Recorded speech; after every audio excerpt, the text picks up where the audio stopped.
It's IB countdown to kickoff as we get ready. Notre Dame and Miami, Ohio. The Miami Redhawks coming up this weekend. He's Jesse Stiers. I'm Sean Stiers. Vince D'Addario will be along in a little bit. He was held up a little bit at the day job and will be around, but we've got plenty that we can get to in the meantime before Vince gets here, Jess. I feel like I'm getting the short end of the stick here because Vince is tardy. I have new equipment. I'm trying to make sure everything, is good to go. Yeah. So I can bring my part to the show today, but I'm getting the grief, and Vince isn't even here. So walking on shaky ground right now. Yeah. I'm saying. Yeah. Well, I mean, this is the show that we do without a live audience, but we still manage to tick people off if you look at the YouTube comments that go up once we post the show on YouTube. I think we probably tick people off more with this show than any other show, it seems like. At least that's what the sample said last week. I don't know. Yeah, I think the non-ability to kind of live heckle us or disagree with us really gets to some people. They like their comments to be seen now and heard now. And when we do this kind of recording of the countdown show, we don't get that. There's no live feedback. Jesse has bonus whiteboard that he's going to bring for today's countdown show. We're going to kind of save some of the meatier stuff, the stuff where we're going to bring Vince out of the bullpen to just let him light this show on fire and let him tick people off once he gets here, I think. But it's one of those weeks. 66-7 win last week over Purdue. A lot of people still not satisfied with that. We've talked about the quarterbacks all week, and I get it. I get it. I think the quarterback is going in the right direction. The fact that he ran for 100 yards and scored 3 touchdowns last week says that, and the fact that he was 11 of 16 and threw for over 100 yards in just one half a play would say that as well. And maybe, well, and again, I'll kind of save Riley Leonard and the quarterback stuff for a little bit. But, look, 362 rushing yards last week, 578 yards of total offense. How do you look at this team, Jess? Is Notre Dame officially a smash mouth offensive football team? Yeah, I think until further notice, Notre Dame has to be a smash mouth football team. They are most effective with the run game. I consider them to have a 3-headed monster in the backfield with all guys who are legitimate threats with their legs. Riley Leonard, Jeremiah Love, and Jadarian Price. So to me, you have to do what you're good at, and that's running the ball effectively downhill, and then allow some of the other things to kind of develop, behind the scenes, essentially. Develop some of your shorter passing game and hopefully evolve into a deeper passing game. Like, I understand people's complaints and worries about the downfield ball, and it is something that needs to be developed, potentially for USC and a playoff run. But for now, you have to take what you're good at and continue to do it well. I agree with that. And they're not just smash mouth. They're an electric offense. It's just that they're electric in a way that I think people aren't used to seeing. This kind of throws back almost a little bit to those late 80s, early 90s, almost like the Tony Rice type era when you had guys like Rocket Ismail and Ricky Waters and the Brooks brothers and, all these different guys. Jerome Bettis was a little bit later, but the offense ran a little bit differently back then. And obviously offense has evolved a lot in the last 30 plus years. And I think that's, why people are cringing still a little bit when you see the way this thing runs. But look, they've had 9 runs in 3 games. They've had 9 runs of 20 plus yards this season. We've seen a 48-yard touchdown run. We've seen a 70-yard touchdown run. We've seen 30-plus yard touchdown runs. I mean, they keep taking them to the house. Jeremiah Love is on pace for over 1,100 rushing yards this season. He's not even averaging 12 carries per game. He's just a little bit under 12, one off, like 35 carries. But he's not even at 12 carries per game, and he's on pace for 1,100 rushing yards. He's averaging 8 yards every time Riley Leonard or Steve Angeli or whoever hands him the football. Jadarian Price is averaging 7.7 yards per carry. Leonard himself over 5 yards per carry. Those 3 together 5.9 yards per carry. So again, I know the offense doesn't look exactly what everyone wants it to look like, and anytime you try to compliment it, they lost to Northern Illinois. And look, they lost to Northern Illinois, as we've said all week, with a different game plan than what they had last week against Purdue. That's what it comes down to. If they had let Riley Leonard play like that, that being last week against Purdue, if they had let Riley Leonard do those things, I have every confidence that they would have beaten Northern Illinois as well. What do you think? Yeah, I can't disagree with you. I think if Notre Dame stuck to running the ball against Northern Illinois, and realizing that Riley Leonard wasn't, making headway in the pass game, I think that the outcome of the game could have been much different. I definitely don't think Notre Dame would have lost. And a lot of people have said it and brought it up. Jeremiah Love only touched the ball once after he had that nice touchdown, early in the second half. That's just inexcusable for a guy that's averaging almost 8 yards a pop, and has scored a touchdown in every game so far. Devin Ford and Aeneas Williams, nothing against them, but they touched the ball more than Jeremiah Love touched the ball the rest of the way. And that is inexcusable.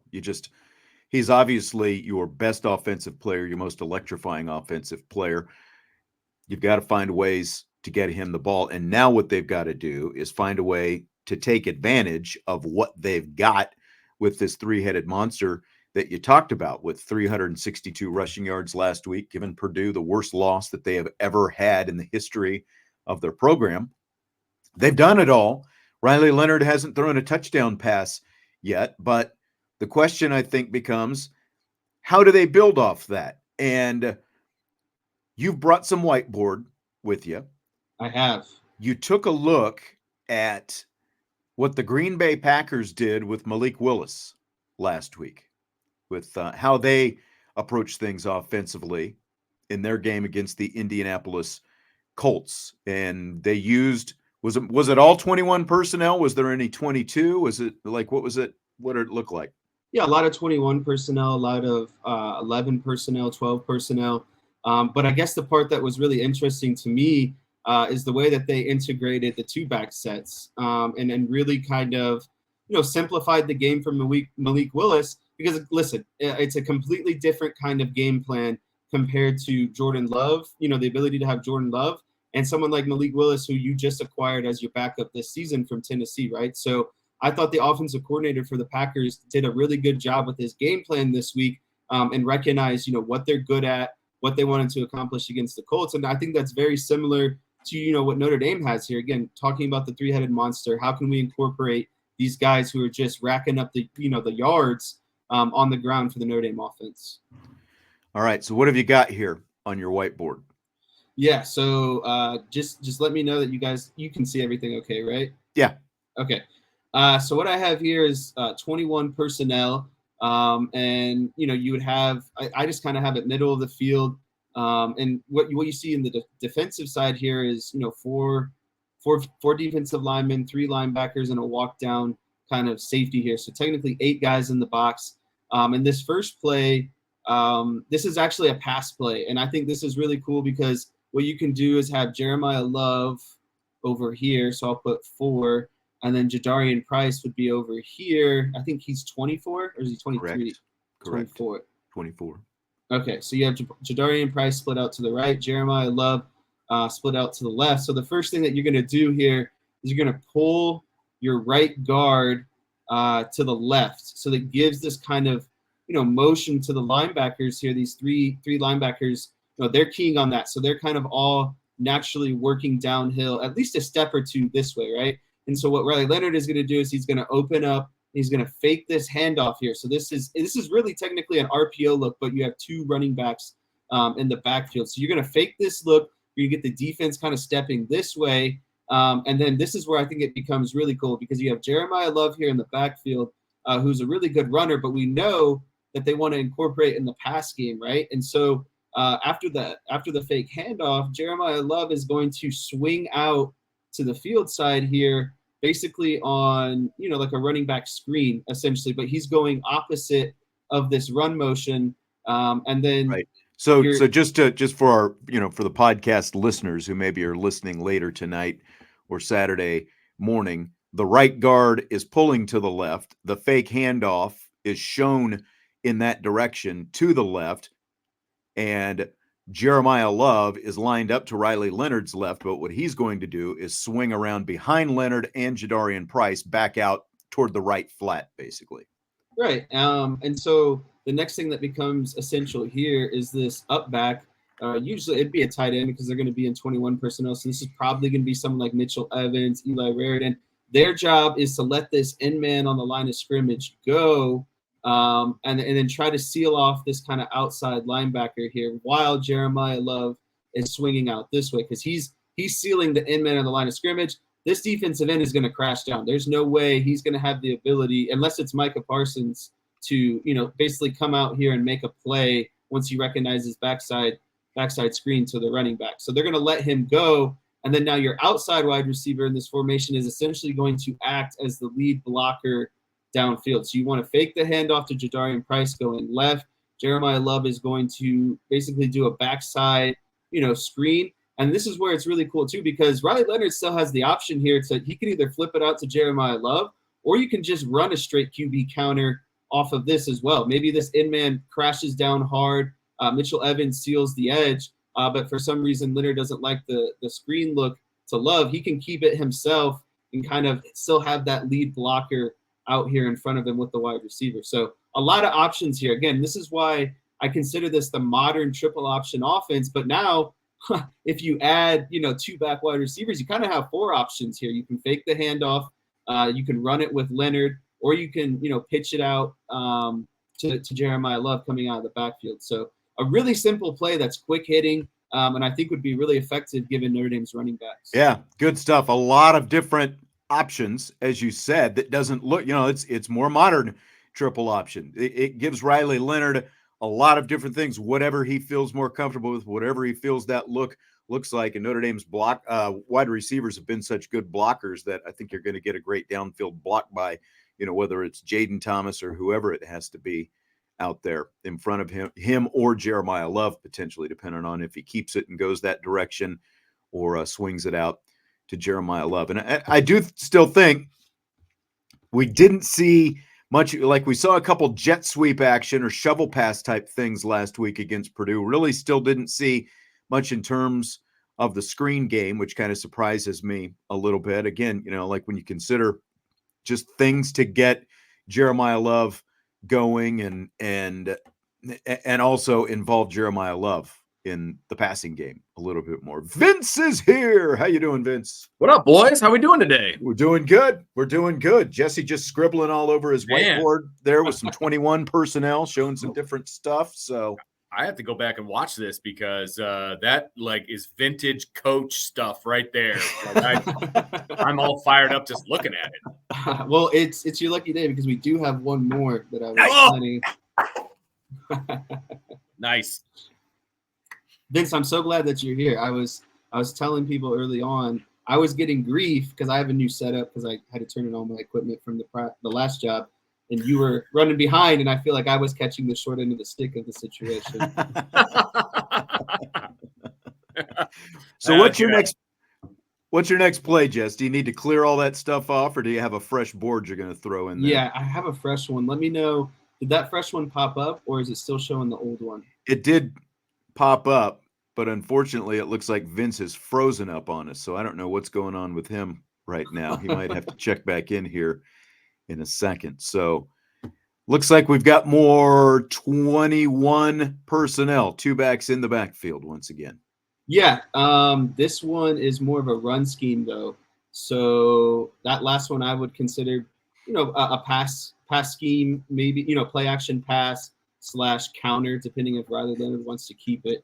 But here's the second set. So again, I just kind of put everything middle of the field, 21 personnel. It doesn't really matter what backs you have where, but I'll say for this play, I'd rather have Jeremiah Love here, and I'd rather have Jadarian Price over here. So again, you're going to have 21 personnel. And again, for the podcast people, Riley Leonard is going to be in shotgun. Jadarian Price will be split out to his left. Jeremiah Love will be split out to his right. And then the up back or the H back, who would be, Mitchell Evans, Eli Raridan, is going to be to the left, the Jadarian Price side. And he'll be kind of offset behind the left tackle. But this is, again, a play I saw the Packers run against the Colts. Thought it was really cool. And it gets both of these running backs in the run game. So what's going to happen here is the left guard is going to pull to the right side. He'll kick out the end man on the line of scrimmage. The H-back, Mitchell Evans, will also pull, and he'll kind of come off the butt here of the pulling guard, and he'll wrap around and try to seal off this inside linebacker. And to me, the most crucial block on this thing is going to be the wide receiver to the pulling side, or the side opposite of Jadarian Price. He is going to seal off this end, kind of probably defensive back, safety, strong safety that's walked down to kind of help get 8 people in the box here. So this whole right side is sealed off. Yep. So the next important step is the action by the quarterback here. So what he's going to do is kind of reverse open here, and then Jeremiah Love is going to act like he's taking, a jet sweep here off of the cornerback. So again, you're showing kind of this action here to the right. You're going to send someone, opposite of that action, fake a handoff, and then Jadarian Price is going to come off of that and have, a nice kind of downhill inside run. But again, this is 2 options here where you can give it, the quick hitter to Jeremiah Love as the quarterback opens up on kind of like a jet sweep look this way. And if you don't like that, you can fake that handoff and give it to Jadarian Price, where you have this edge, sealed off. And again, with all of these looks, I think the other important part is Riley Leonard at the end of the day can keep this himself if he wants, fake essentially 2 handoffs and have everything blocked in front of him and kind of decide, where he wants to go with the ball. So again, it's like that modern triple option, but you're infusing your 2 running backs who have just been, tremendous on the ground this season, averaging 8 and 7 yards a pop.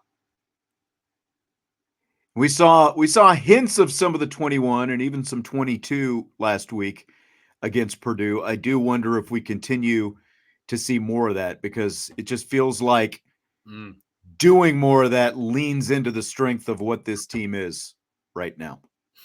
It'd just be so hard to contain 3 guys who can all run the way that they're running right now. So until the passing game comes along, there's, in my opinion, no shame on being a 70% run team, especially as you're downshifting into games, trying to control the clock, late in the game in the 4th quarter. Yeah. All right. Good stuff. Great stuff as always, Jess. Appreciate you doing all that work on the whiteboard. That's very, very intriguing. And again, I think we're up. What happened there? Did Vince leave? There he goes. Not on purpose. He's back. You know how it goes. Hit the Vince. Go ahead and hit the proper screen display. There we go. Thank you. Bringing up the double shamrocks there on the screen. Again, really good stuff, Jess. Look, 362 rushing yards and almost 600 yards of offense obviously was not good enough for some people last week. 59 points from the offense. I mean, Vince, can we just call it a step in the right direction and still concede that the passing game is a work in progress right now? It's okay for both things to be true. I think that's the biggest thing, right? Like, we can all agree that if Notre Dame wants to contend for anything special, that they need to get the downfield passing game going, and they need to get the intermediate passing game going. And, yes, of course, anybody that knows football knows that needs to happen. But they also were dynamic offensively in the run game, and that's okay to be true too. So, like, both things can be true, and you can still win games. And to be honest with you, I think you can win about every game on your schedule, maybe except USC, although very interested to see, how the USC game goes this weekend. Yeah. Michigan, But I'll tell you, it's okay for both things to be true. And I think that, look, we've seen almost 3 distinct offenses, it feels like, in the first 3 games. So what are we going to see, in the Miami game? What are we going to see? Are we going to see building off of week 3? Are we going to see a regression to week 2 and to a degree week 1? Like, what are we going to see? If we see a building, then we're good, right? And again, I think both can be true at the same time. Yeah, and it's tough, Jess, because going off what Vince was talking about there, and Marcus Freeman said it earlier this week, we're going to do what it takes to win the game week to week, basically. And I get that. You're going to tweak your game plan to an extent, but it feels like it's too much, especially when you've got so much newness, because it's not just the quarterback, all the new offensive line, and now you've got 2 more new offensive linemen in the mix, and all these new receivers who have come in, and even inexperienced receivers who have also learned a new offense this year. That, like, there are just so many new variables that have been added to the mix. It just seems like swinging so drastically from week to week on what the offense is just seems like too much for everybody. Yeah, I would agree with that. And, I get that it's frustrating, seeing a different kind of offense every week. And then also, wondering kind of what's next. And I think it's fair to say, you don't want your team to be one-dimensional. And I think a lot of people fear that down the road, the passing game is going to bite them against, a potential playoff team or a team of, high caliber. And that's fair to say. I completely understand that. But you can't just dwell on that now and allow it to, influence games like it did against Northern Illinois, right? Like, if you're not passing the ball well, there's no reason to force it when you're a really good running team. Just allow your team to run. You have a really good defense. And I think that's the other part that people fail to realize as well. Like, when you have, maybe a deficient passing game, a good defense that keeps games close is also going to help you as well, because you're not chasing points essentially, right? So being a team that can run the ball, you should at least be in a 1-possession game. Right. So you shouldn't be panicked. At the very worst, it should be a 1, maybe 10-point game, just depending on, what's going on, obviously. Right. And so I think it's fair to maybe, think about what happens if they find themselves in a hole and now you don't have, a passing attack to get there. But again, my counter to that would be, well, you have a really good defense that is going to keep you relatively in a lot of close games. So running the ball is okay. Like, it's a different formula to win games. But when you have the defense that Notre Dame has, I think it's okay to run the ball like this. And Vince, I've been waiting to save this example for a long time, but you remember my senior year, we literally ran the ball every play against St. Joe, and our running back had over like 300 rushing yards and 5 touchdowns. Like, if they can't stop it, why do you don't need to do anything else? Why go away from it? Yeah. Right. And so that's what Notre Dame needs to do right now, is just force teams to stop them in this run game before they start to resort more to the pass game. And that's okay with me. Although, the counterpoint to that was maybe that was a lesson learned by the head coach from the sectional championship game the year before against Drew Tranquil, when he got stopped once with that same running back, and all of a sudden with a 17-point lead decided he needed to start throwing the ball all over the place in the fourth quarter and lost the game. So we digress. Yes. At the end of the day, you can just thank me for telling me to run the ball on 4th down at the end of the game to ice it, which ended up breaking for like a 70-yard touchdown. Right. So I will take full responsibility for that. There you go. But there you go. No, you're absolutely right. Look, let me rephrase. Very few teams in the country are going to be able to stop Notre Dame's run game. Okay. I don't think anybody on their schedule can stop their run game. With that said, you're still going to need a pass game to complement it, so that you can't just, load the box and all that. But I would also say, go ahead and load the box and see what happens. You know what I mean? I mean, they've been loading the box already. Purdue was loading the box last week. Exactly. I mean, they were running a 5-2 and they were bringing their safety down hard. Yeah. Right. So, go ahead, I would say, against most of the teams on the schedule. Now, to beat the upper echelon teams, you're obviously going to have to complement it with a pass game that doesn't necessarily need to be LSU 2019, but it does need to be, something that's not on life support too. Yeah. So yes, that absolutely has to happen. But guess what? It is September 21st. You don't need to have that today. You need to have that in December. That's when you need to have that. Look, okay? And I know people have accused us of being a Riley Leonard apologist. Why are we the only ones sticking up, defending Riley Leonard and all this different stuff? I don't understand. I realize I guess it's hard for me to understand how people become so much prisoners of the moment, because Because as I've said, I don't know how many times, and someone went on one of our shows and posted a comment when I was talking about, we've been talking about making incremental progress in the passing game this week. And they're like, you shouldn't have to make incremental progress. You bring in a quarterback who can't throw, and you've got all these quarterbacks who can throw better and all this different stuff. Look at Riley Leonard's 2022 season. I realize he was injured last year, which we've talked about quite a bit, and he wasn't the passer last year that he was in 2022. And a big part of that was the injury. And before you go, well, look at the games even before the injury. Well, again, he was doing some of the things that he's doing right now with his legs, Clemson and some of those others, and leading them to wins before that Notre Dame game. But he had 300-plus yard passing games at Duke in 2022. He had 4 other games where he passed for between 240 yards and 290 yards that same season. And as we've said again and again and again, he threw for almost 3,000 yards and 20 touchdowns. It's not like this guy has never been able to pass the ball before. This is like, there's a history that Notre Dame looked at when they made the decision to bring him in. That's the game film they were looking at. He has done it before.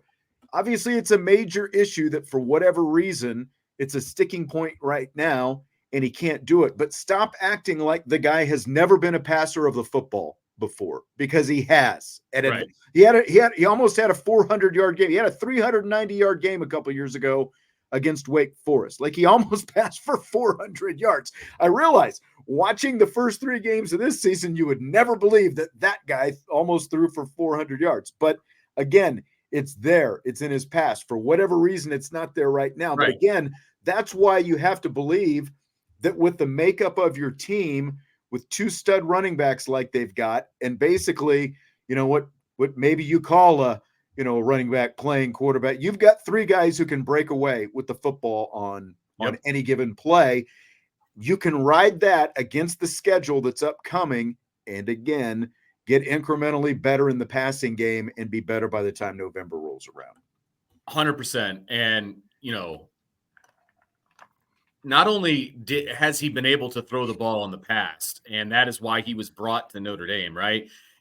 Incremental increases in efficiency and all that is okay. You're allowed to get better as the season goes on. Remember, he didn't have a spring, right? He had mental reps in the spring. That's not the same as physical reps, right? They basically shared a bunch of reps in the fall because they were trying to get 4 quarterbacks, some legit time with the quote unquote varsity, right? Not first string, but, all those reps that went to CJ Carr and Kenny Minchie and Steve Angeli were less reps than, Riley Leonard got. I mean, that's still legit. As much as I want to see those other guys, it's still legit. At the end of the day, and I think we can all agree on this, and even the most ardent supporters of Steve Angeli or the biggest opponent of Riley Leonard, I feel like they have to admit that right now he gives this team the best chance to win the way it's put together right now. And that's what it comes down to. If they felt like somebody else, if they felt like one of the other guys, Angeli is obviously the number 2. If they felt like Angeli gave him the better chance, he'd be in there. Yeah. I mean, if all you want to do is talk about numbers and passing, and all that kind of stuff, because Angeli throws a pretty ball when all he has to do is make one simple read. Leonard still had a better quarterback rating last week against Purdue than Angeli did. Yeah, 93.8 versus 92.4. Leonard had a better quarterback rating last week. He still threw for almost 70% completion percentage. And guys.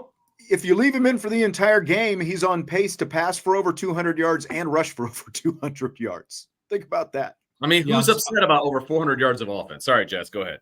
No, that's exactly what I was going to say. How can you be upset with combined 400 yards? Like, that's video games numbers where your quarterback can throw for 200 and run for 200. Nuts. Let me ask you this, because Jesse was, drawing the whiteboard up, and he was talking about getting the running backs and, some cool things you can do in the 21 personnel. We have seen Mike Denbrock basically scheme wide receivers open so far. And obviously that's like the biggest staple of the passing game so far is like screen passes to Bo Collins, it seems like. for the most part. Even though, again, there have been some shots downfield that, haven't, just misses and stuff like that. But like we saw the short throw last week to Jaden Thomas where, they basically schemed that. It's like one simple read for Riley Leonard. We saw the third down pass against Texas A&M that was designed for Jaden Greathouse. If it's there, throw it. They did, and it was right on the money. I mean, do they just need to do some more of those simple things? They don't always have to be within 5 yards of the line of scrimmage, but just scheme up little things like that for Leonard and go, look at this right away. If it's there, hit it, because it just feels like, again, they just need to get him a little early momentum in the game with his arm. What do you think, Des? I would say, the timing routes really come into play for Riley Leonard, where it's a nice, just kind of, I'd say timing and rhythm, essentially, where it's just kind of boom, boom, boom, we're getting the ball out. And I think that the best thing you can do for Riley Leonard on kind of these, quick screens or shorter plays is you can also have a built-in second read that is also, read 1, not there, read 2, not there. I'm Riley Leonard. Let's, tuck the ball down and get 3 or 4 yards, essentially, right? Like, I think that when his legs are, effective like that, he doesn't have to take a long time with his reads. It can simplify the game. Read 1, read 2. Okay, it's not there. Let me just try to get 3 or 4 yards or throw this ball out of bounds. I really think that's, with how well they can run the ball, I think if you can pick up, basically 3 to 6 yards in certain plays, coming off the pass, that's really all that you need. Kind of maybe those 3rd and 5, 3rd and 6, 3rd and 4, where you just need, a schematically good play to pick up the first down. Yeah, I'm totally fine with them trying to get him into rhythm and all of those different things. Because look, it's not a physical issue. Maybe he has the yips, or maybe it's a confidence thing, or whatever the explanation is. When you sit down and you watch the film, he's going through his reads too quickly. He just needs to take a breath, slow down, and go through your reads and stay on your reads a little bit longer. He's coming off of them too quickly, and then you have the wide open guys. When he's looking at those guys, they're not open. But if he stays on them a little bit longer or throws them open, one of the two, he's going to have a heck of a lot more success. And those are all throws that he can make. And so it's just a matter of, hey, you just need to take a breath. You need to relax. You need to go through your reads a little bit slower, and things are going to open up for you. Well, see, and that's why I have to wonder, even though I don't know if any of them are ever going to say this out loud, I do have to wonder between the injury that he obviously had last year and, you've got a true freshman left tackle out there who, and again, I'm not singling out one guy, but you got a true freshman left tackle and an offensive line that's a much better run blocking line right now than it is a pass blocking line. The combination of those two things, how that has sped up that internal clock and kind of causing some, like, people want to call it confidence. I have to think it's more that, this than that. I think that's a great point. I think that's a really great point, because the guys that won the starting jobs for Notre Dame on the offensive line got the jobs because of how good they are at run blocking. I mean, bottom line, that's why they got where they are. That's where their confidence is. That's what they're really good at. And so guess whose confidence is really high when he runs the ball? Riley Leonard. And guess whose confidence isn't really high when he throws the ball, because they're not great at pass blocking? Riley Leonard. Like, it makes perfect sense. And I don't know that he would ever say it out loud and throw his guys under the bus, because I don't think he's that kind of a guy, right? Yeah. But you make a great point. That's absolutely part of it. You have to have confidence in what's happening in front of you. That's why, look, again, Jack Cohn, right? The offensive line was a sieve when he was back there. And so he was kind of rushing through some things too. The difference is Jack Cohn doesn't have the legs that Riley Leonard does. Right. He didn't have that escape chute. That's right. Right. Yeah, I mean, like Ian Book had the ejector pod. Riley Leonard obviously has the ejector pod, and that's a big difference when you have that ability to take off. Steve Angeli doesn't have that ejector pod, and and again, like, we don't have to go too far down that wormhole, but look at the sacks that he took last week. Yeah, I think it's pretty safe to say that Leonard escapes at least 2, if not all 3 of those. I completely agree with that sentiment, and going back to to Ian Book, it's like sometimes he got frustrating because he would have a good pocket and would still eject out of it. You know what I mean? Like Yes. he wasn't behind the lines that Jack Cohen and Riley Leonard are behind from a pass blocking, situation. And we would get frustrated. It's like, dude, you've got a beautiful pocket. Where are you going? And so I'm sure Riley Leonard would kill for some of those pockets. What do you think about, I mean, obviously you never want to see two guys get hurt on the line. You never want to see two guys get hurt, but Craig is out, the center. Pat Coogan is in. Billy Schrouth is out for at least a little while, and Rocco Spindler is in. Again, like especially with Spindler, I think we'll kind of see with Coogan because it's center and not guard. There were some obvious issues he had when he was playing left guard last year, but along those lines, how do you feel about this line now in front of him? Any better, any worse? Specifically, I guess from a like a pass blocking standpoint. Yeah, I think that Notre Dame put out there the best pass blocking offensive line that would be tailored to kind of Riley Leonard's dual threat kind of quarterback style. And again, a team that needs to run the ball more, I feel like having Pat Coogan and Rocco Spindler actually plays into that because, Rocco Spindler is a very downhill physical runner, right? And so if Notre Dame was more of this kind of pass-centric, air it out, I would have more concern about Pat Coogan and Rocco Spindler stepping in because that's kind of been, their downfall essentially, right? And so for a team that needs to run the ball more, in my opinion, and also, run downhill, power run, I think Pat Coogan and Rocco Spindler are better for that kind of situation if they had to step in for guys that are out. I think that they actually may even be more run heavy because those guys are just better at run blocking. To be honest. Like it's true. Look, Rocco Spindler is a beast when it comes to run blocking. He'll run through a wall. Yeah. Right. I mean, that's just what he's really good at. And I'm not saying that Billy Schrouth wasn't good at run blocking. He was more of a double-edged sword. He was good at both. Mm-hmm. Right. And now you've got Rocco in there who, whether it's 70-30, 60-40, however you want to, measure it, he's better at run blocking than he is pass blocking. He just is. And as far as Pat Coogan is concerned, I think center is going to be a better move for him because the center is always double teaming with somebody. Mm-hmm. A guard, you're double teaming, it's on his island. or you're by yourself, right? It's kind of an either or. Center, you're almost always double teaming. So I think that helps Pat Coogan in that particular role. And I think he's 50-50 when it comes to run blocking and pass blocking. I'm not saying he's amazing at either one, but he'll be better off because of the doubles and things like that. So I don't really think there's going to be that much of a drop off. I just think they got better at run blocking. Yeah. Great point. I do want to talk about the defense because all the talk, I mean, Riley Leonard just consumed so much oxygen in this whole thing the past couple of weeks.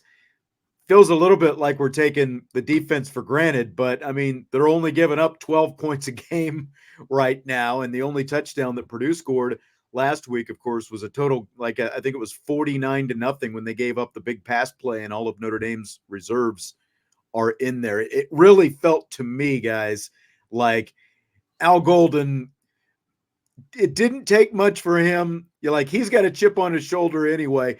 Didn't take much for him to put that chip on his players' shoulders out there last week. And they really went out, kind of hunting for bear at Purdue.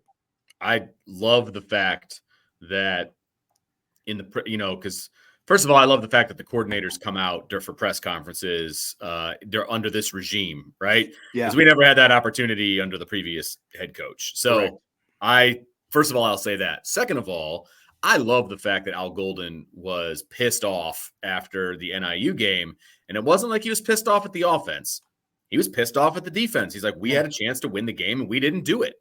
And so I love the fact that he had a massive chip on his shoulder going into the Purdue game. And you're right. He did a wonderful job of sending that message to his players because they played with their hair on fire.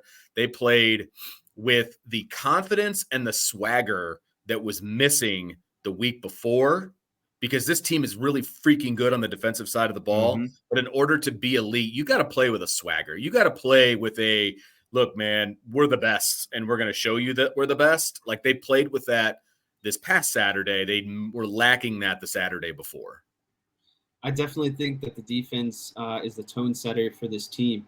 And that was kind of what was missing against the Northern Illinois game. It kind of felt like they were going through the motions, not playing with that swagger and not setting the tone like Vince was alluding to. But, for a defense that gives up 12 points a game, it allows your offense to, even on their, on their worst days, still be in, a game Yes. essentially. Right. Yes. So that's the benefit that this Notre Dame offense has. And, it's kind of crazy because all we talk about is Riley Leonard, Steve Angeli, and the offense. But the only reason that we're, granted that, I guess, luxury is because of how good the defense is at the end of the day. It's almost like an afterthought because it's like, okay, yeah, the defense is, going to do what it needs to essentially. And I get it. The defense isn't perfect. They've had some kind of miscues here and there. But, overall, big picture, you can't be upset about a defense that's giving up only 12 points a game. Like, you're the Notre Dame offense, getting more than 12 points a game should not be a relatively hard task. Well, look, you can talk about schedules and all this different, but Connor Wigman was horrible in the first game against Texas A&M. And a lot of that was because Notre Dame made him look horrible. They came back the next week and put 52 points on the board, A&M did, against McNeese. And you can say, okay, it's McNeese. Well, okay, it's Northern Illinois, Notre Dame should have. And then last week, without Connor Wigman, their backup quarterback is in, and they go on the road and they score 33 points against Florida. And again, you could say, well, Florida sucks. It's still an SEC team, and it's still a road game, and it's still Florida should be better than Northern Illinois. So like what Al Golden's defense has done against each of these teams so far, I just feel like, and Jesse hit it in his explanation there, if they play like they did last week, it shouldn't matter. Like, all the offense really has got to do is get you a couple touchdowns, and you should win the game every week. I feel confident if they get 20 points that it's pretty much going to be first team to 20 should win a Notre Dame game every week. I agree completely against every offense except maybe USC, depending on what they look like come November. But every other offense, 100%. I feel very good about that. And again, like you said, obviously that wasn't the case against Northern Illinois. But again, Notre Dame played a completely different looking offense than it did in week 1 against A&M and that it did in week 3 against Purdue. And Al Golden was just flat ticked off because they gave up 16 points. They needed to give up 13 points. And that's what ticked him off, like that final 3 points. And, again, like, not wrong. Lesson learned that they showed last week. This week, I think, is going to tell us a lot, guys, as you look at it, because Notre Dame failed the test of handling success, obviously, against Northern Illinois 2 weeks ago. Does it make you uneasy going into this game, or did last week put it to rest for you, Jess? No, I honestly am not going to. I'm going to feel uneasy the rest of the season. There's never been consistency amongst Marcus Freeman and making me feel not uneasy in his first 3 seasons. And so, losing that game and getting that, again, quote unquote, mulligan out of the way, I'm going to be uneasy the rest of the season because, my expectations and goals for this team were to make the playoff. And so, after losing to Northern Illinois, I feel like any game they could lose at this point. So there's no uneasiness. The only uneasiness I have is after the game is over and they win that game, and then I have to be uneasy about the next game, essentially. But listen, that's a fair assessment, man. I said after the Northern Illinois game, it's 1 week at a time at this point. Yeah. Nothing that happened last week makes me think any different, right? I mean, they were there's different no carryover right now. There's no carryover. Nope. You can't claim that. Nope.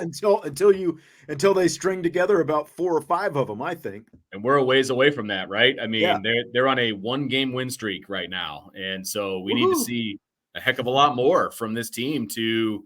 Again, we're not talking about playoffs. We're not talking about double-digit win season. We're not talking about any of that stuff right now. We're talking about winning your 3rd game. Like, that's the absolute most important thing. And how did you win that 3rd game? Did you win 14-13 or did you win 66-7? You know what I mean? Like, what is this going to look like? And I think we're all going to be sitting with bated breath the entire time we're watching this game. Especially, look, it's their 2nd home game. They look like garbage their first home game. Is that a problem? Like, is the home? Yeah. Like, can you not play at home? Like, what's the deal here? Yeah. I mean, we're back And to 2 years ago, basically. That's what I'm saying. Like, Yeah. hey, Marcus Freeman, you can get him up for the big road games. Can you get him up for the crappy home games? Like, again, it's that roller coaster, right? So I have zero confidence, but I also have like zero fear. It's like I'm kind of in the middle someplace, and it's like, let's see what happens. I have some confidence. I put it at a 3, probably, just because what I like is what we've seen for the last week is like a more pissed off looking Marcus Freeman, and like a more determined kind of look out of everyone. Now, you shouldn't have to be pushed into that where it shouldn't take a loss to Northern Illinois to find that, but that's where we are right now. And so I at least like it that it we were talking about chips on shoulders and all that different kind of stuff, and it at least looks like that's how they're playing right now. But again, need to see it 2 weeks in a row. Tomorrow, obviously, being the second week in a row. Then we need to see it 3 weeks in a row. We've got to see it to believe it, though, at this point. 100%. Because it's completely fair. Anytime you lose at home to a MAC team, I think you got to question everything the rest of the way. So sad, but so true. I know. So now you do have another MAC team, and it's Miami, Ohio. Before we get specifically into them, I'm gonna throw this quiz up here for you. Pop quiz for you guys. Miami, Ohio is known as the cradle of coaches. Who can tell me one famous head coach who came through Miami, Ohio? Go. Eric Parsegian. Who said Parsegian? Vince? I did. Yeah. What did you say, Jess? Bo Schembechler, Sean McVay. Sean McVay was going to be my next one. Nice. Jesse's been looking at the game notes. Very well done. No, I saw the stat earlier in the week, believe it or not. He's looking at something. You guys can see the reflection in your glasses. Woody Hayes, the Ohio State. That's what's crazy is like Notre Dame, Eric Parsegian, Michigan, Bo Schembechler, Ohio State, Woody Hayes, all came through Miami, Ohio. Have you guys ever been to that stadium before? Never have. No. So on the one end of the stadium where you walk in, they've got statues of all of the famous coaches. And it's really actually pretty stinking cool. It says Cradle of Coaches, and it's got, the life-size statues of all these guys. And yeah, it's a pretty cool setup. Sean McVay is going to be the latest one to enter the Cradle of Coaches, the Los Angeles Rams. He's had his Super Bowl head statue coach up there. Yeah, Super Bowl winning. His statue went up there. Has it? Mm-hmm. Maybe the note in Miami's game notes is old. It made it look like recent? Yeah, maybe that's it. It made it look like the way I read it, it was going to happen like during there was going to be a ceremony. Maybe they'll. I don't know. Maybe you're probably right. It probably already is. There. When were we there? We were there not this past summer, but the summer before. And I'm pretty sure his statue was up there at that time. I believe you. Yeah. I believe you. I didn't realize they'd put it up there already. Like I said, based on the notes, there's a big section about it, of course, in Miami's game. I'm sure. So, let's see. But Chuck Martin is the current Miami Redhawks head coach. He's already brought a Miami team back here to Notre Dame. It's already been 7 years since that Notre Dame Miami Ohio game, and the Fighting Irish smoked the Redhawks in that. He's, quirky, funny guy. I'm a little bit over the storyline, I think, because to me, this is far less about Chuck Martin, old Chuck Martin in a homecoming as it is about can Notre Dame smell blood in the water and pounce on it, Exactly. Yeah. Look, I love Chuck Martin. I think he's one of the better coaches that has come through Notre Dame, to be honest with assistant coaches, right? I was a big Chuck Martin fan. I remember, because he took over for, Brian Kelly, obviously, at Grand Valley State, won some national titles and all of that. And everybody was speculating, would he come to Notre Dame? And he finally did, a few years into it. And I was always a big Chuck Martin fan. And he's had opportunities to leave Miami, and he stays. And he's built a program there, man. Like, they've got the best facilities in the MAC. I'm not sure how high that bar is, but they've got beautiful facilities. They've got a beautiful stadium, and he's happy there. And I love it. I think he's doing a fantastic job there. It feels like they've dipped a little bit this year, coming off of last year, because they kind of got cherry picked a little bit from, other schools and the transfer portal and all Lost that. Their kicker to Alabama, famously. Yeah. But I mean, when you win the best kicker in the country award, somebody's going to come looking for you. And Alabama was that team. But But yeah, I think he's done a fantastic job there. But you're absolutely right. This is not about Chuck Martin. This is about Notre Dame and whether they can build on last week. Yeah, I agree with a lot of what Vince was saying. Chuck Martin obviously had some stops and a route that went through Notre Dame, but a lot of people do. And basically, he was a part of the Brian Kelly era, and you could say that pretty much everyone in the Brian Kelly era is gone. This is now the Marcus Freeman era. It's his coaches, his staff, his players. And so while it's a good story, it's that's all it is. Notre Dame just needs to handle it. And I'm sure it's a really cool experience for Chuck Martin. He said it before that, Notre Dame is the best venue in the world to play at. So I'm sure that's going to be something, good for him and something that he'll feed into his players to appreciate the moment. But, once it's time, Notre Dame needs to handle business and not allow, what happened against Northern Illinois to happen again with Miami of Ohio. Yeah, nice paycheck for Miami as well. Oh, and I mean, I'm that's sure. why, this will be the 13th Power 4 team they've played in the last 5 years. They're 0-2 with losses to Power 4 teams, Northwestern and Cincinnati. They're 2-10 in the previous 12, and it's interesting that those two teams, they play Northwestern and Cincinnati most regularly. That's the two wins that they have in the stretch against Power 5. I was going to say, because when they beat Cincinnati 2 seasons ago, Cincinnati wasn't a Power 4 team yet. That's true. But they beat them literally last year. But of course they count them now. But that's So So I didn't even think about that. You're right. You're right.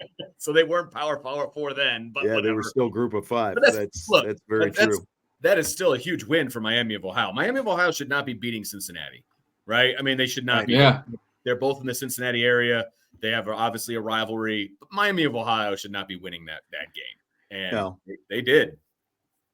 Should also mention, by the way, Gus Ragland is the Miami Redhawks quarterbacks coach. He was on the staff here as an analyst and then a graduate assistant from 2019 through 2022 before he went back to Miami to become the quarterback coach. He was the quarterback for the Redhawks for Chuck Martin in 2017 when they played here at Notre Dame. So an interesting little connection there. But again, it's not about that. It's not, but it's still a cool story. No, it is. It is. And there's obviously a lot of respect from Chuck Martin for Notre Dame and all of that. And he's saying all the right things, obviously. So yeah. They are not a good running team. 64 yards through 2 games, 64 total rushing yards, and scored a total of 22 points. But they throw the ball around a little bit. Brett Gabbert is their quarterback right now, and here's some thoughts from Marcus Freeman on him. He is a competitive individual. He really runs the offense well. He's experienced. I went back to 2019 when we played him when I was at Cincinnati his freshman year. And he throws a really good deep ball and does a really good job of taking care of the football. I don't know if he's run as much as he has in the past, but I would assume, this game that he's going to do whatever it takes to try to give his offense a chance to have success. So we're planning for him to run the ball, to throw the ball. But he is an experienced quarterback that it's going to be difficult to confuse. We're going to have to really play well on defense versus him. So I hadn't done the math before Marcus Freeman said 2019 when he was a freshman. This is Gabbert's 6th year. He's got the experience for a little bit. That's right. He got the experience, all right. That's no right. doubt. He also got the short end. Go ahead. Time for my nugget of the day. That is, in case everyone was wondering, Blaine Gabbert's brother, Brett Gabbert, former NFL quarterback. And one of those two won the gene lottery. The gene pool lottery, and one didn't. Just FYI. That would suck. If you Google a picture of the two of them together, you'll see what I'm talking about. Okay. And unfortunately, Brett was the lower end of that one. Short end of the stick. Literally. Yeah, but he got the brains, and the other brother got the brawn. Let's just put it that way. So Brett is a very smart quarterback when it comes to football. You know, he knows where to put the ball. You know, he doesn't have all the God-given gifts that his brother had, but he's also a very intelligent football player. So, you know, that can be just as dangerous, obviously. So Notre Dame's going to have to be on their toes. They're going to have to tackle in space. They're going to have to, you know, not let a guy get turned loose, you know, that kind of stuff in order to be successful against this offense. And I don't think they're going to have a huge issue with it, but a smart guy like that can give you fits at times. Well, yeah, because I mean, that's the other side of it. They've only rushed for 64 yards. He's thrown for 583 yards in 2 games. So he's almost averaging 300 a game. Again, they're not scoring a lot of points either way, but their go-to guy for those who, you know, like I assume most of our listeners will be watching, he's number 15, Cade McDonald, 16 receptions through 2 games for 240 yards and a touchdown. Feels like him and their running back, Kevin Davis, who wears number 8, who's got 9 catches, not a whole lot of carries, but like those two seem to be the primary guys that Gabbert is going to want to look for Saturday afternoon. Yeah, for sure. But I think this plays into Notre Dame's hands because they are uber talented in the secondary. And I think if you're going to expose a Notre Dame team, especially with, you know, some of the injuries that they have on the defensive front, attacking them in the run game is kind of where you'd want to make your hay against Notre Dame. So as long as Notre Dame can, like Vince said, control kind of the flats or the perimeters and make good open field tackles and force, you know, Gabbert to have to really work the ball downfield, I think that's going to play into Notre Dame's favor. And, you know, Al Golin's going to be bringing, you know, pressure, 5-man, 6-man stunts. So anything that's trying to develop downfield is just not going to go well as that pass rush is getting home.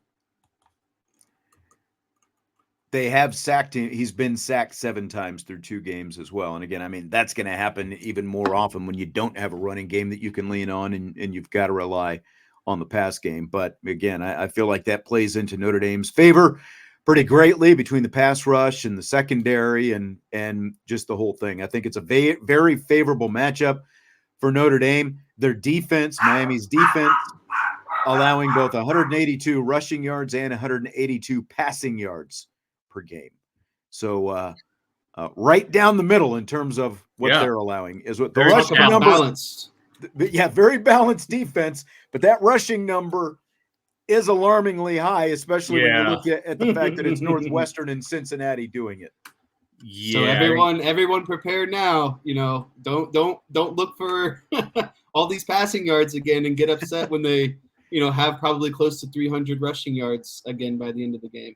Well, look, if you are attempting to, you know, predict how this game is going to go, right? Or if you're attempting to coach this game and what your philosophy or your game plan is going to be, and you saw what Notre Dame did last week against Purdue, why would you not go into this game with the exact same game plan? Like, recycle. Let's go. We're running the ball. Like, you're not going to stop us from running the ball. And I'm sure that they'll have – look, there were opportunities in the Purdue game to throw the ball, and they missed some of them, and they hit some of them. I mean, there'll be opportunities for Riley Leonard to hit some of them, and we'll see if he does, right? But the primary focus in this game, I hate to break it to people, is going to be for Notre Dame to run the football. Why would it not be? And assuming they win, assuming they take care of business in a, you know, what I would call a pretty comfortable fashion, there's still going to be plenty of people who are going to come out of this game ticked off because there's nothing they didn't do anybody enough. can do. Because people expect to wave a magic wand and all of a sudden Riley Leonard's going to be slinging the ball all over the field. Well, and I think Vince kind of hinted at it earlier. It's just, you know, there's still that dynamic of OC and quarterback who are in this marriage, you know, very early on. And Mike Denbrock, I thought, was very honest and open, and Riley Leonard too. And I think people maybe have criticized them, but there's just plays that aren't going to work. So throw them out and build off of the plays that Riley Leonard is good at. But because he missed some of that time in the spring, those things didn't quite come together as quickly as they probably should have in the fall. So that's the part that I think is that marriage, that little bond between, you know, Mike Denbrock and Riley Leonard is just going to continue to get better and better. And that's really when this offense is going to hit its full stride. Yeah. And I mean, like, if last week was really kind of a reset, you can start with those plays, but then that doesn't mean you're limited to those plays. You can build off that by continuing to add more things that he's got a comfort level with. that's what I was kind of talking about too, is Steve Angeli got the fruit of Riley Leonard's labor in the second half, because Yes. those safeties were walking down, those passes were just nice layups because the safety was walking down because Notre Dame was running the hell out of the ball in the entire first half. And so it was easy to hit some of those man-to-man when the safety is crashing down in the box because there's no over-the-top help. Right. So just I digress. literally just walk into the end zone. Yeah. Much. Yep. Guys, are you ready for rapid fire? Right on cue, baby. Let's do it. All right, let's do it. Fill in the blank. After 3 games, Notre Dame's offense is blank. A mystery.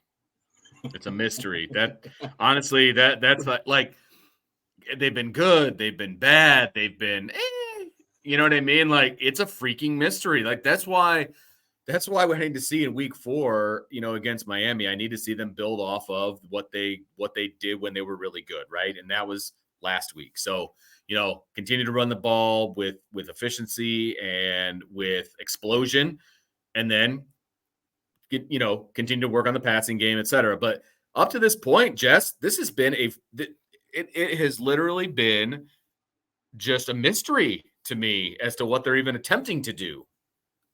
Yeah, my word is gonna closely, tie along with yours. It pains me to say this, but it's an inconsistent offense, right? Like, it was an offense week 1 that did some, a few things well in the passing game, did some things well in the run game, but found a way to win.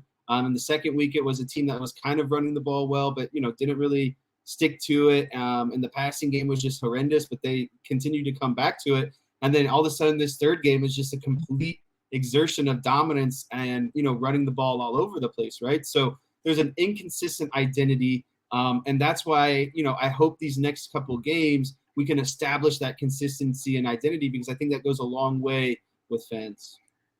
So yours was inconsistent. Vince's was a mystery. Is that Yes. right? Because I had to step out there for a second. Mine's a work in progress. That's maybe it's a combination of the two of yours, and I don't have to go too deep on it. And I know that nobody wants to hear it, but that's exactly what it is. And, and that's the way I think you have to look at this. Again, like whether you're talking about Riley Leonard trying to get incrementally better in the passing game and getting this offense to become better in the passing game. Nobody thought that that's what it was going to be, but that's what it is. That's where you are right now. And you just have to deal with that. You've just got to get over the fact that it's not what anybody expected it was going to be, including Riley Leonard and Mike Denbrock and Marcus Freeman. That's not what they expected it was going to be, but it's what it is. And you just have to find a way to build from there, because again, the schedule is forgiving enough. That doesn't mean that they can just bulldoze everybody and beat everybody, but the schedule is forgiving enough that it should allow them to continue to find themselves over the next few weeks. Because again, you run the ball like you did last week against Purdue, which I think they can against anybody on the schedule, they'll be fine. And they'll be able to grow into that. Riley Leonard will be able to grow into that.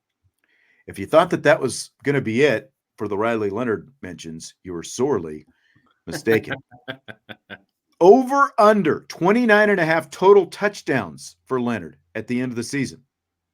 I'm going to have to go under. His best season at Duke, he had 33, 20 through the air, 13 on the ground. He's got 4 so far this season.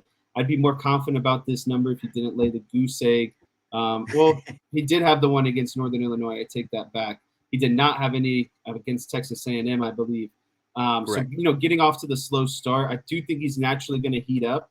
And I would see him on pace to probably have, 14, 15 rushing touchdowns. I just don't know if the passing touchdowns are going to quite catch up when the other touchdowns are coming from Jeremiah Love, Jadarian Price. I will go out and say that I think a tight end will have the most receiving touchdowns, for this team this season. And again, I don't think that bodes well for when you're trying to really boost those passing touchdowns. So long story short, I'm on the under. This is really hard because obviously, at the beginning of the season, I'm taking the over and I'm not even thinking twice about it. But the problem is we're 3 games in, he's sitting at 4, right? Yeah, too slow of a start. So, I mean, you're what, a quarter of the way through the season. I assume you're referring to the regular season, Sean, not Right. We don't postseason. include anything that comes out because, as we found out, we can't assume what's going to come after 12. You can't. So you're a quarter of the way through the season. You got 4.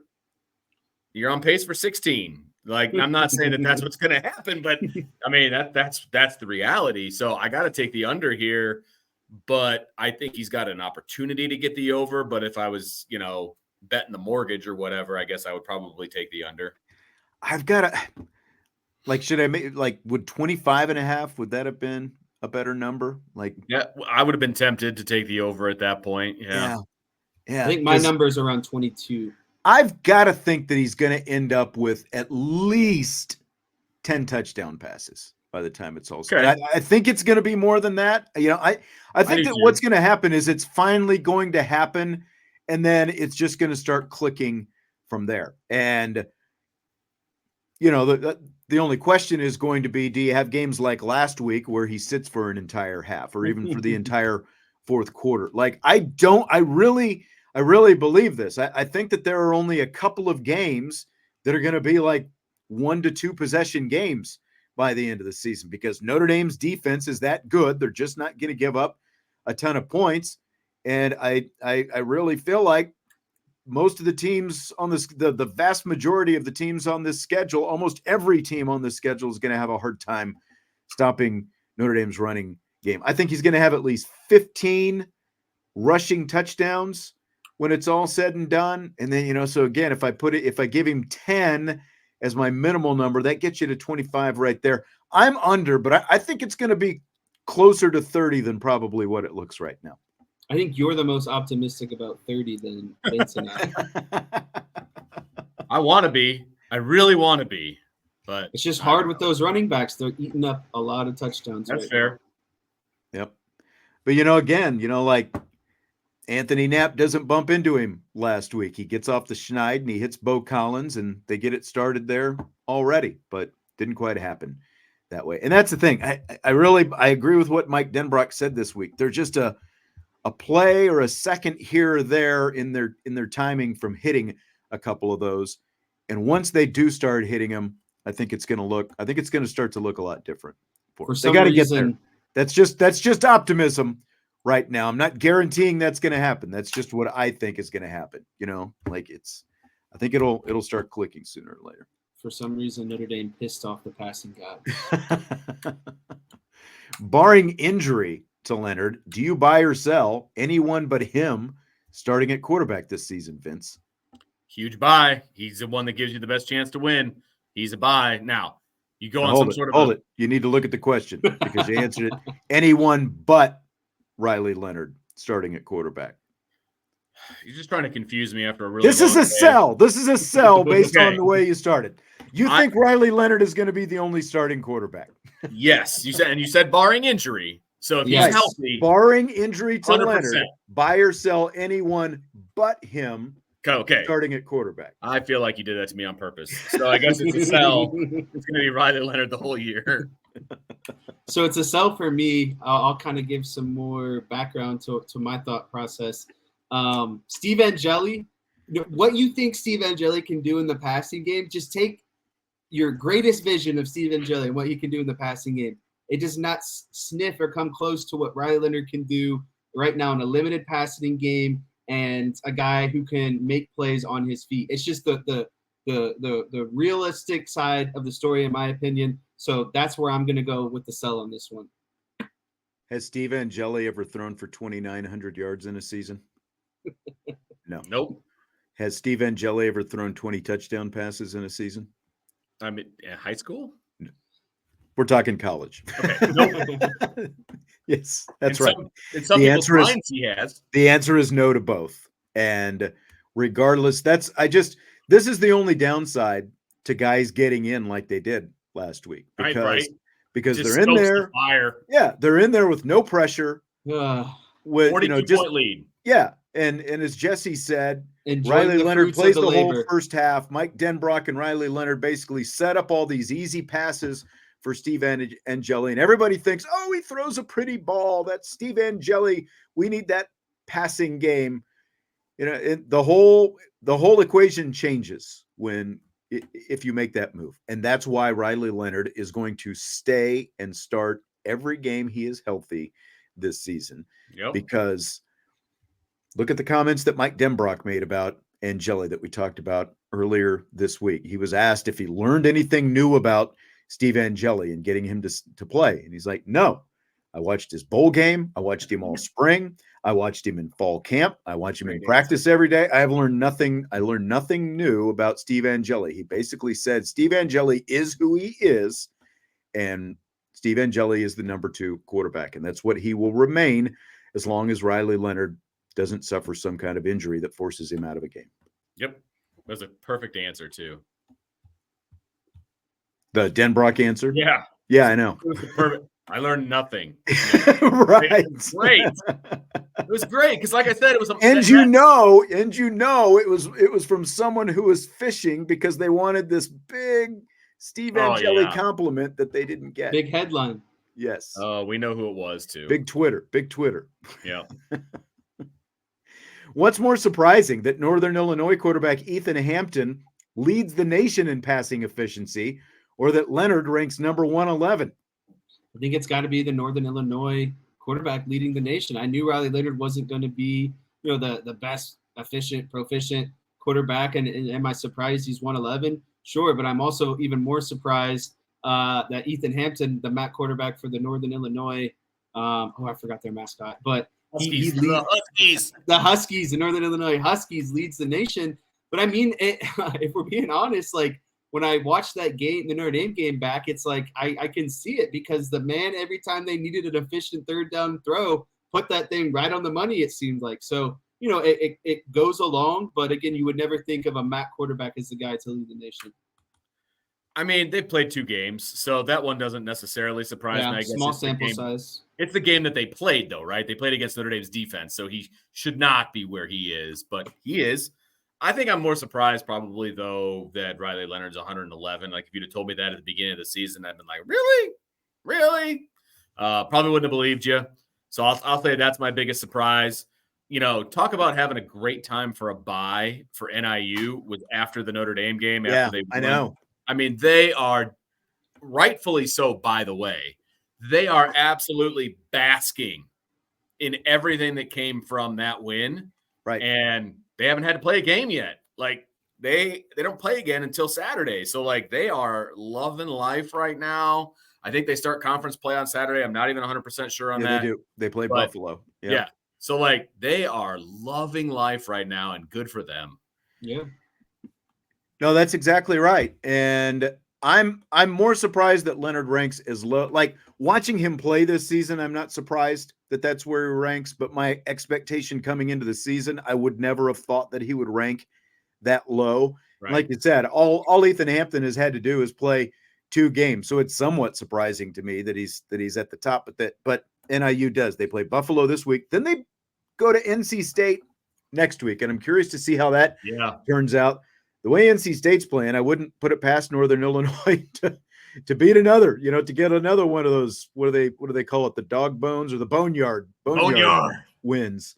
They already got Notre Dame's up there. It was up there quick. Yep. Riley Leonard. Now, this is not passing efficiency, but just in passing yards. Again, I go back to that 2022 season as proof that Riley Leonard has been a passer in his college career, and that's part of why they brought him here. He ranked 53rd in the nation in passing yards 2 years ago. In that season, he was healthy, So you didn't bring him here to be Joe Burrow, though. That's right. You know what I mean? Like, that was never the plan. You didn't bring him here to be Joe Burrow, but you also didn't bring him here to be, Malik Willis or Michael Vick, where he's just, running around. Agreed. And, Agreed. Whatever else. But let's not forget, maybe Lamar Jackson he was a better passer of the quarterback the year he won the Heisman and even the year after he won the Heisman at Louisville. But this is a guy who relied on his legs quite a bit as well. Those were his dynamic plays. Like, that's what won him the Heisman. Exactly. Not what he did with his arm. Exactly. Mm-hmm. Mike Denbrock compared redshirt freshman Irish receiver KK Smith to Notre Dame great Will Fuller this week. Good idea or bad idea to make that comparison? Not great. I don't think it's a great idea. Now, if I'm Mike Denbrock, I would have said that to him behind closed doors. Be like, hey man, when I watch the film, I see this guy in you. Like I can see you being this guy. You know what I mean? I don't know that I would have done that to the media. I know coaches use the media to get things back to the players and things like that, but I just don't know if KK has really shown. He hasn't given me Will Fuller vibes yet. No. So I'm going to be more on the optimistic side of this equation. I think it's a good idea because it gives fans that kind of hope or that glimmer of light that, maybe because Will Fuller was that exciting downfield home run, catch the deep ball really fast, but also could go up and get the ball type wide receiver. So to me, I think it's fun because it's something to look forward to down the road. You have a young guy. This is the comparison that he's giving him. It's someone that you as a fan know and you can kind of relate to and bring it into, comparison. So I like it, but that's the more optimistic side of me. I don't like it because I agree with more of what Vince is saying. Like you're saying, Jesse, it gives fans hope. To me, it gives fans undue expectation to place on a guy who, obviously is, he was injured all of last season, got healthy at the bowl game, and then didn't contribute in the bowl game. But all it does, because you've already, with the way the passing game has struggled, there's already people who are starting to chirp about, get all the young guys in there. Just get them out on the field. They should have all they should have all the reps because these other guys aren't getting it done. It's done. You've already got that. And that's like when you start comparing a guy who hasn't done anything to a guy who played in the NFL and who was great in the NFL and until his, career was derailed with injuries. All it does to me is you're just going to hear more. Why isn't KK Smith on the field? Why isn't KK Smith on the field? Like Jordan Faison is probably going to come back this week. I am more anxious to see what a healthy Jordan Faison can do for this offense than I am KK Smith right now. Like that's just where I am. Yeah, 100%. Yeah, having Jordan Faison, that another quick, twitchy guy, short passes, open field is, plays to this offense. KK Smith is a fast guy. We know that. But there are a lot of other elements to playing wide receiver consistently that he's got to show he can do. And again, like production, everything else. Most of the issues with production are on Riley Leonard right now. So for anyone who thinks they don't know that we're just sitting here defending Riley Leonard. Most of the issues are on Riley Leonard. I can concede that and also say that I have confidence that he can and will ultimately get better in this offense over time. So the Miami Hurricanes, of course, the Irish are playing the Miami, Ohio Redhawks this week. They were also supposed to play the Miami Hurricanes this season. The Hurricanes overscheduled by adding Florida A&M. They've already played them. They are 3-0. Are you guys glad the Hurricanes are not on the schedule this year? Actually, I am not glad because I would love to have some sort of redemption arc against a really good team potentially. At the beginning of the season, would I probably said, that I'm glad they're not on the schedule? Yeah, because I think there was enough quality opponents and kind of those mid-tier and lower tier level opponents. But, after the loss to NIU, I want to see a potential redemption of, how are you against another one of the nation's top teams, a team that could go on and potentially win the ACC and be a playoff team. So, yeah, that's just kind of my outlook on it. I am not happy at all. I would have loved to see Notre Dame's defense humble Cam Ward a little bit. Why are you so anti-Cam Ward, by the way? Like, I don't think he's a good dude. I don't think he's a good dude. Oh, just like as a person, basically? Yeah. Okay. Yeah. So I would have loved to see that. So look, it is always good when Notre Dame is good and Miami is good and when they face off. And so I would have loved to, I think, yes, that would have obviously helped Notre Dame's strength of schedule, all of those different things. Yes, no doubt. I would have loved to see them on the schedule. I really would have. Yeah, and the ACC replaced Miami with Louisville, and I would rather see Miami than Louisville. Yeah, me too. It's been 8 years since the Hurricanes came up here. It's been a while since they played. Was that the game in the Bears Stadium?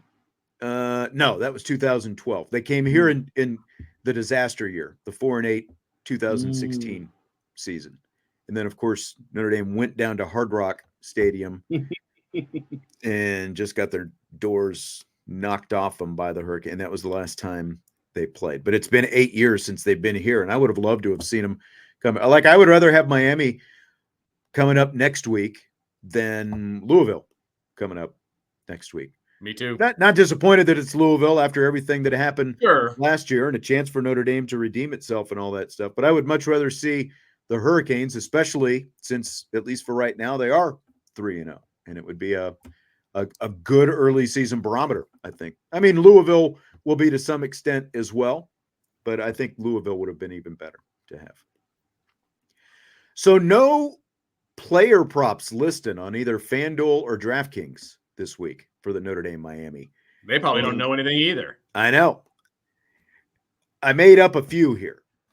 Will Riley Leonard have more rushing or passing yards against the Redhawks? I'm going to go passing yards. Me too. Yep, passing. I think so as well. I don't think he necessarily gets to 100 again, unless, like he busts off a 40-yarder and, kind of caps half of it right there. I do hope that the game plan is closer to last week, and they're not just asking him to stand in the pocket like he did 2 weeks ago against Northern Illinois, but I think that he'll have more passing yards as well. My breakdown of yards will come in a later question. Oh, okay. Fill in the blank. Notre Dame's leading receiver against the Redhawks will be blank. Will be Bo Collins. I think he's shown up as the most trustworthy, dependable wide receiver in the eyes of Riley Leonard. And so I think that'll go a long way. I think Jaden Greathouse will have some plays here and there, but I just think that that's the guy Riley Leonard trusts the most right now. So when he's struggling, I think he has the most comfortability, looking Bo's way. I would love for it to be Jordan Faison for some reason. I don't know why, but that's the dark horse. Yeah, I agree with Jesse that it's going to be Bo Collins. He's the one that's really stepped up and kind of been that go-to guy for Riley Leonard. And I think Riley Leonard's going to remember that. You know what I mean? Like in this game, he's just going to look for 5. And I think that he's going to be the leading guy. But for some reason, I just want to say Faison. I don't know why. I have no reason. I just feel like he's more than ready to go for this game.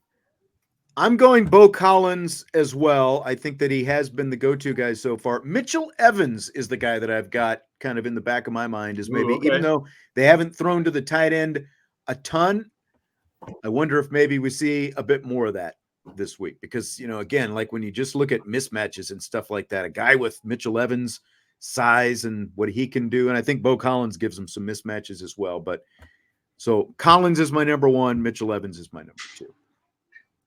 Will Jeremiah Love and Jadarian Price combine to have more total yards than Leonard? I just realized I left a word out of there in the question that I sent to you guys, so hopefully you got the gist. Will Love and Price combine to have more total yards than Riley Leonard does? This one's tough. Obviously, we think the run game is going to be paramount in this game. I think both guys could very easily get to 100 yards. So let's just say that they combine for 200 yards. I really hope that Riley Leonard has more than 200 yards. So I would say Riley Leonard. I went with Riley Leonard kind of largely off the same rationale. I think Price and Love will kind of be around that 100, maybe a little bit over, maybe a little bit under between the two of them. But Riley Leonard should probably come close to 60 to 100 yards himself. And I expect him to be close to 200 through the air. So I think that combined I would pick Leonard for that reason. My numbers for Leonard are around 180 passing and around 60 rushing. So that's 240. And while I think Love and Price will both have big days, I mean, if they're going to get it, they both have to have big runs, explosive runs, which I think that they will. But I think that 240 is going to be too much for them, especially if that's what Riley Leonard gets to. So, all right. Notre Dame's point total in this game is 36.5. Miami's is 7.5. Based on, you want to save this for our predictions. Well, yeah, go ahead. I'm giving it away a little bit, I guess, but I'm going to take over on both. Me too. I took over on Notre Dame, under on Miami. Oh, you are a homer. First team to 10 points. You would have to bet $1 million on Notre Dame to win any money on this if they win, but Notre Dame has minus 3,000 to get to 10 points in this game first. Miami's odds are plus 750. Are you confident? Well, none of us think that Miami is even going to break. Well, I have them getting to 10, which, will come up. Jesse doesn't even have them getting to 7, but I would not wager on this is what I'm saying. No, I would. It's not worth it either way. Right. Nope. Right. Both teams to score 10 points. Yes is plus 140. No is minus 195. Not today, my friend. No. I would hesitate to bet on anything when it comes to points, to be perfectly honest with you. My prediction pushes me to say yes, so I guess I have to say yes, but I don't think that they're going to get 10 points. So, yeah. They being Miami. Oh, you don't? Okay. I mean, I predicted that they're going to, but I also feel like the defense is just pick one or the other. Predicted they're going to, but I don't think they will. Okay. I know, it makes no sense. Don't make me rationalize myself right now. Here's the fence. Vince is sitting on it. I'm right on it. Right on the fence. He's holding, no buying or selling. The odds that Notre Dame gets a shutout plus 410. How much have you wagered on that, Jesse? Because I know you've put something on that. I did it against Northern Illinois, and I won't do it again. So smart. Don't touch it. Good call. Because look, Kennedy Urlacher could tackle Jaden Mickey again, and then they score. Like, that's what happened. Like, if the defense just plays normal, then they would have shut out Purdue. But they got points, and Vegas doesn't care how they got them. They still got them. So Vegas stays in business. Yeah, man. Yeah, I agree. I'm not going for the shutout. All right, game prediction. Notre Dame's favored by 27.5. The game over-under is 44.5. Who wants to go first? I'll go first because I think I'm the only one that people probably haven't seen or heard yet. I'm going to go Notre Dame 44, Miami of Ohio 3. So I think Notre Dame covers the 27.5. They barely hit the over at 44.5. And my rationale is I think they're just going to be able to do what they did in the run game. I don't think it'll be as quite of a massacre as it was last week. I think Riley Leonard will probably play more into the third quarter. You might see him, have some better pass efficiency in the third quarter, really get things going. But my rationale defensively is this is an offense that's only scored 22 points between two opponents. So that's 11 points a game, and that's not even against some of the top defenses in the country like Notre Dame presents. And I said earlier in the show, they're horrible running the ball, and that's the one area that I think you can gouge Notre Dame or have a chance. I don't think passing the ball is going to go to your favor against the Notre Dame secondary. And I think they'll just get a garbage field goal to basically say they didn't get shut out. So 44-3 is my prediction. Well, I believe my prediction is out there, but I will give it here as well. I have 42-10 with Notre Dame being victorious. 40-10? 42. 42-10. Yeah. Pretty sure that's my prediction as well. I need to double check this. I haven't looked at the article that went out, so I haven't either. I need to. I want to see if we have the exact same thing. Go ahead. But no, 42-10 because I'm predicting what should happen. I have no idea what's going to happen. Look, nobody saw Purdue coming, the 66-7. Nobody saw that coming. And if you say you did, you're full of beans after the week that they had against Northern Illinois. And so what are they going to do in week 4? You got me, but I'm telling you what should happen. Notre Dame is better across the board on the roster to roster. Miami is very well coached. I've not hidden my love for Chuck Martin. I think he's a really good head coach. They were a double-digit win team last season. They've slipped a little bit this season because they got stripped of some of their talent. They got hit in the transfer portal, et cetera, right? And so they've slipped. And Notre Dame should handle this team. They should.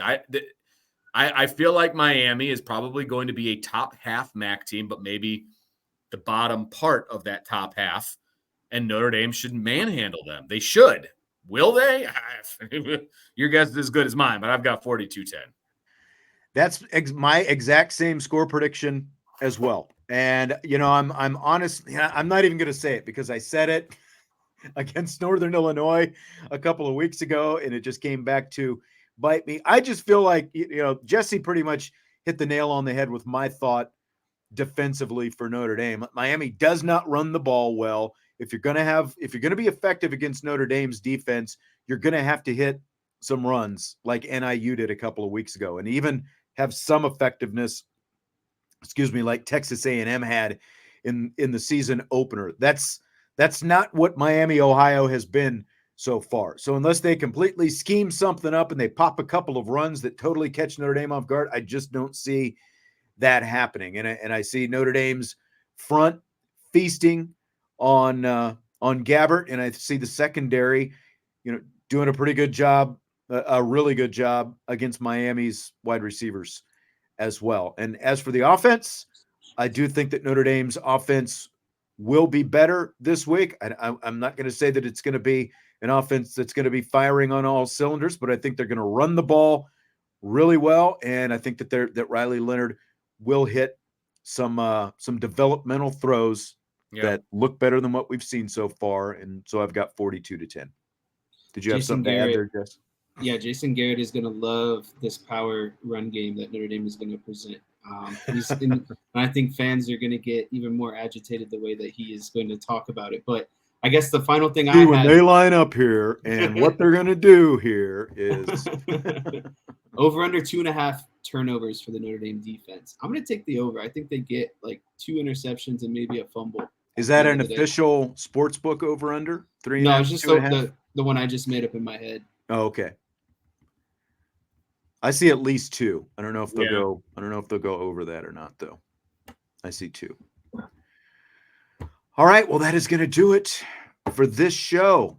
Good stuff as always, guys. Great whiteboard to start us off, Jess, and glad Vince got in after a busy day where he is, and it's going to get even busier. Notre Dame and Miami, Ohio coming up. Vince and the crew will have you at the post-game show after the game tomorrow night. And, of course, check out irishbreakdown.com. Brian and I will have all kinds of written content coming up afterwards, from the game recap to Marcus Freeman's thoughts and, Brian's analysis and all kinds of other stuff, both at irishbreakdown.com and the New Champions Lounge. If you're not a New Champions Lounge subscriber, get there. Subscribe right now. It's a lot of fun. A lot of community interaction on the boards. Guys, enjoyed it as always. Have a great weekend. Enjoy the game, and I will talk to you next week. We'll be here Monday on Ivy Nation.